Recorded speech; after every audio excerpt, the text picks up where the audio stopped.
Hi Comrie Primary, I'm a local author called John Bray, and your teacher Mr Gilbert has asked if I could read a story for you.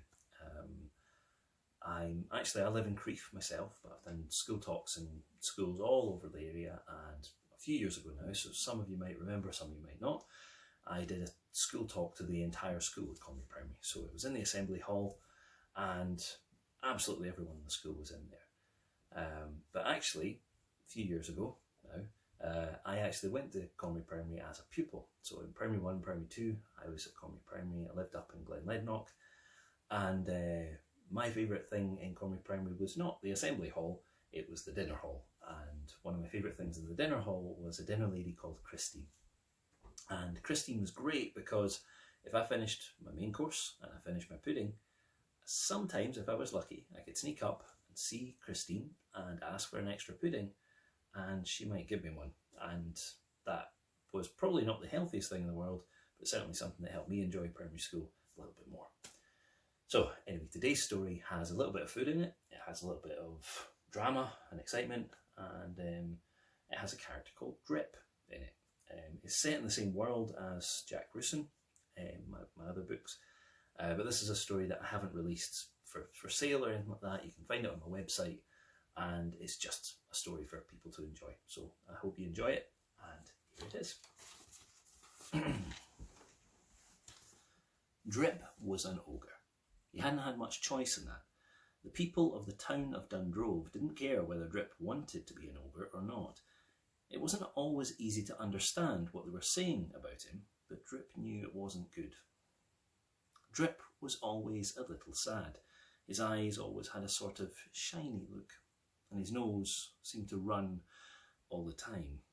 The local children, being children, called him Drip. They had been doing so for so long he couldn't even remember his old name anymore. One day the nastiness got worse. A group of boys chased him out of Dundrove and into the forest, throwing rocks while shouting, "Drip the Bogey Ogre! Drip the Bogey Ogre!" Drip ran, his big feet thumping through bushes and brambles. He ran till his throat stung, not paying attention to where he was going. When he finally stopped, he was high in the hills that looked down over Dundrove, Moray Castle's huge white walls shining in the town's centre. Nothing could make him return to the forest at that moment, never mind the town. Instead, he found a cave and hid there for days. He lived on the moss and the slugs that grew in the dribbling damp at the back of the cave. The damp and the slug slime also had another unfortunate effect. They made him appear even more slimy and more drippy. A long time passed before Drip ventured back to the forest. Even more time passed before he braved a visit to the road. The boys were nowhere to be found by then, and Drip had grown lonely enough to risk a peek at the only source of contact he had ever known. His trip down the hill, through the forest, and to the edge of the road became a daily routine. Drip would shuffle his greenish-white body down the hill from his cave every morning at dawn, before anyone else was around. He would then slump down on his sitting rock, a little place nestled in the woods where the trees gave him enough shelter for him to peek through the branches and watch the people that passed by. Drip still liked to be near people. The sound of their voices helped him feel less lonely.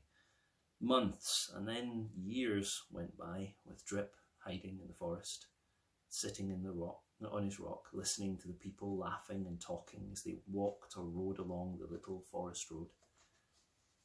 On one particular morning, though, Drip was not woken by the usual sound of birds outside his cave, but instead by a loud clinking and clunking noise from the woods down below.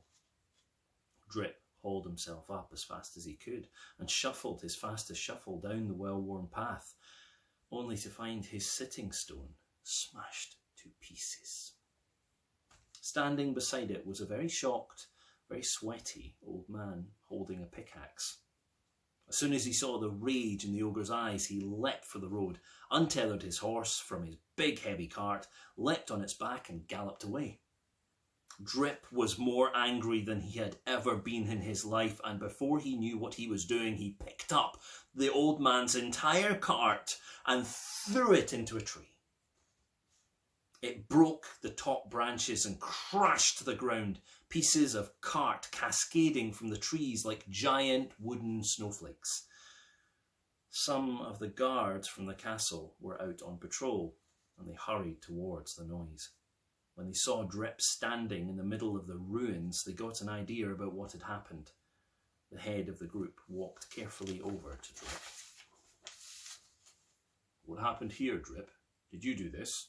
Drip's nose was dripping, and his eyes were filled with big, wet ogre tears.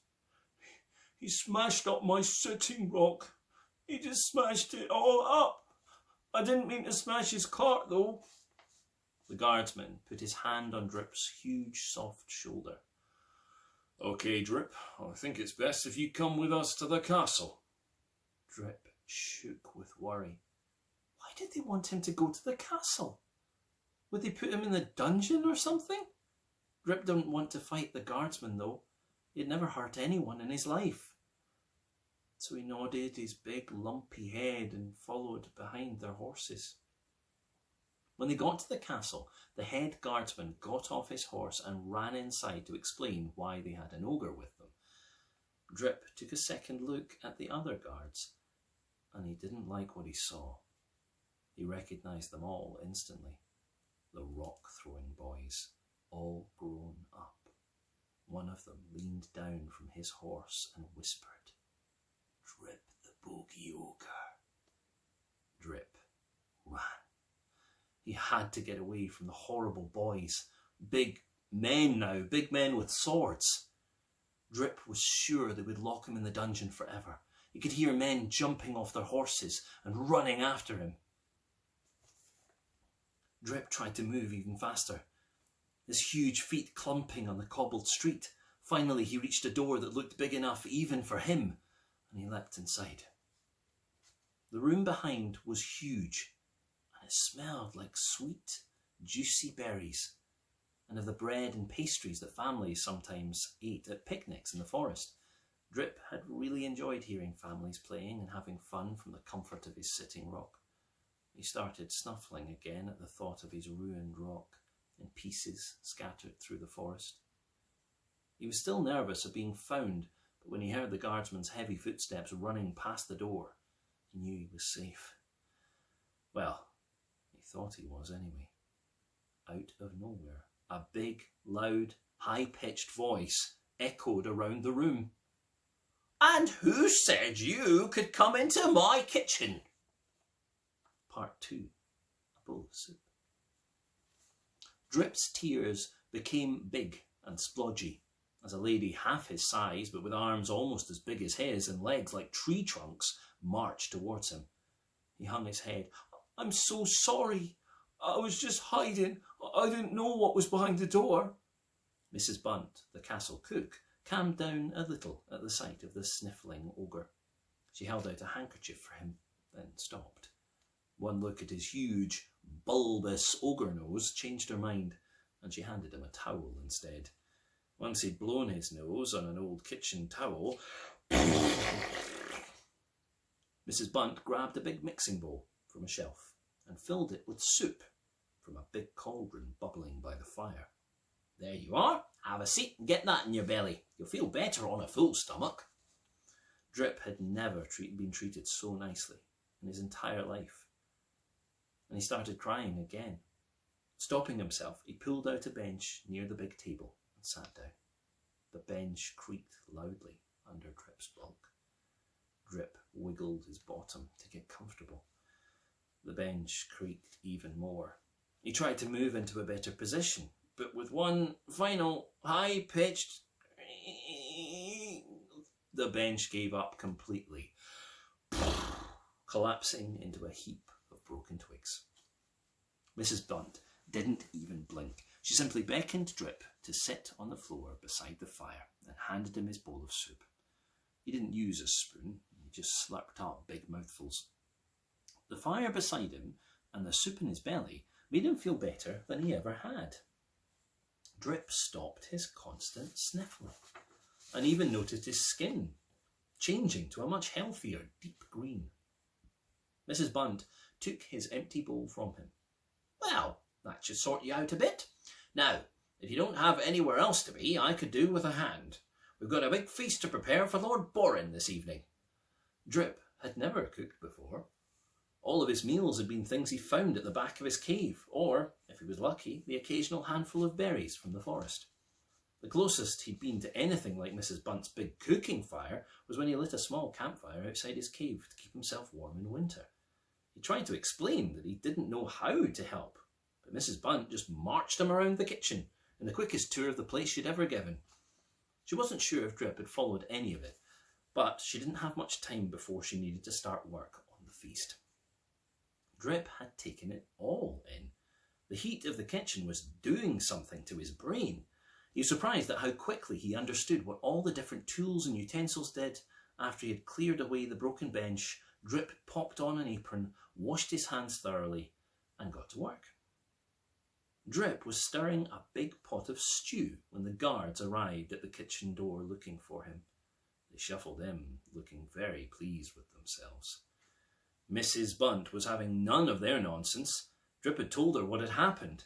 She grabbed the biggest guard by the ear and dragged him out the door. "You three need to leave him alone. He made a mistake and he's promised to work with me in the kitchen to help pay for a replacement cart for the old man in the forest. Nothing you need to be involved in."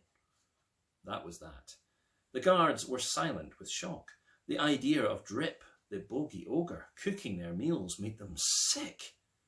They thought that perhaps Mrs Bunt was joking, but when they looked into the kitchen again and saw Drip stirring the stew, all they could think of was the blubbering old Drip's runny nose dripping into their dinner.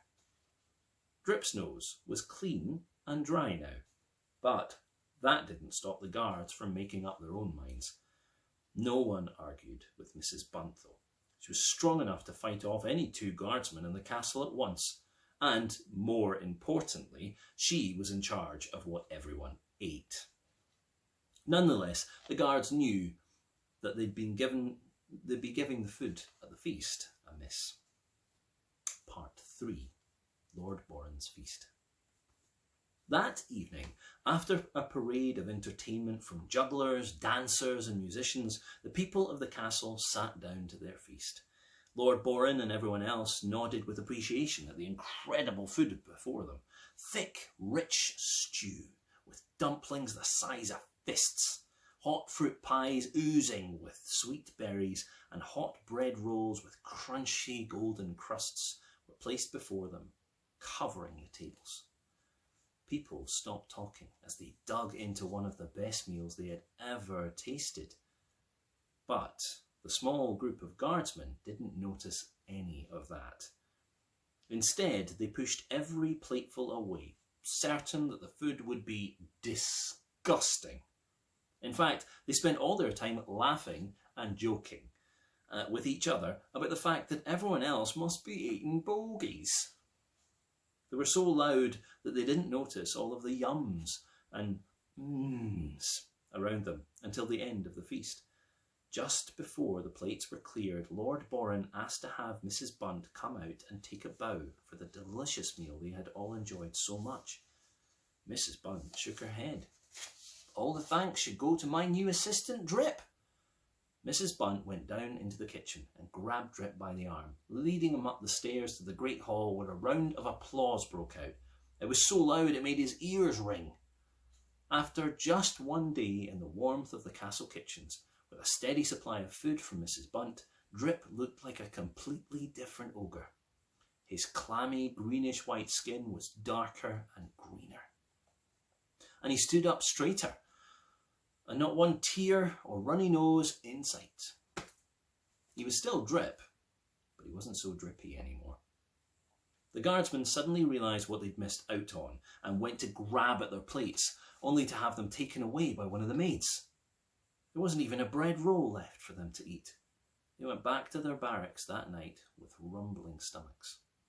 The next morning, some very, very sorry and very hungry guards went down into the kitchens to apologise to Drip for all the nasty things they had done when they were younger.